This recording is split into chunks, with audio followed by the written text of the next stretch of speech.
আমি কথাবার্তা আলোচনা করার জন্য আসছি। আপনাদের দোকান বেশি কথা হবে না, দুই এক কথা। আমরা সরাসরি বলতে আসছি, সরাসরি বলে যাই। আমরা জামাত ইসলামের পক্ষ থেকে আপনাদের কাছে আসছি। জামাত ইসলাম রাষ্ট্র পর্যায়ে ইসলাম প্রতিষ্ঠা এটা চাই, কোরআন দিয়ে রাষ্ট্র পরিচালনা করে এটা চাই, কোরআন দিয়ে বিচার ফয়সালা করে এটা চাই।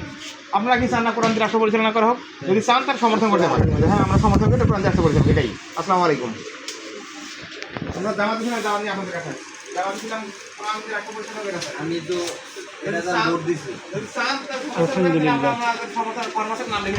এই লোকগুলো রাষ্ট্র পর্যায়ে কোরআন প্রতিষ্ঠা হোক, কোরআনের হুকুম বাস্তবায়ন এটা চাই।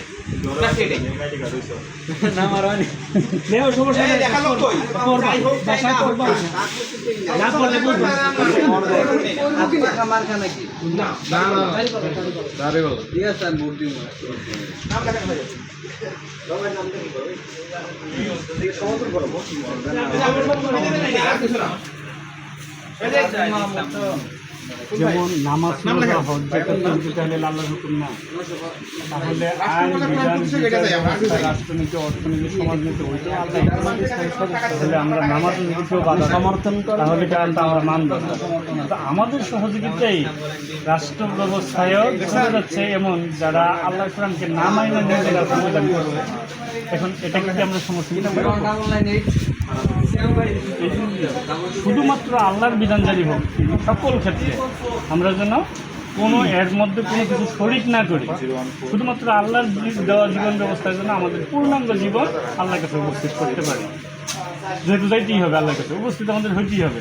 আমাদের জীবনটার জন্য পূর্ণাঙ্গ আল্লাহর হুকুম মানি নাই এদের অবস্থায় যেন যাইতে পারি।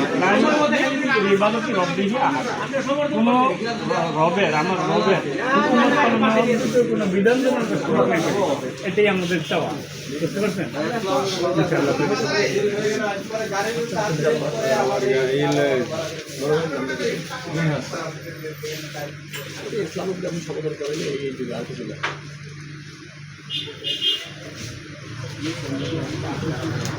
ফোন নাম্বার কত?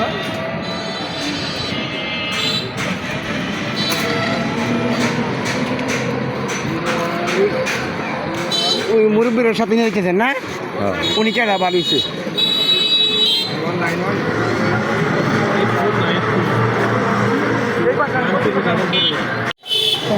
ভাই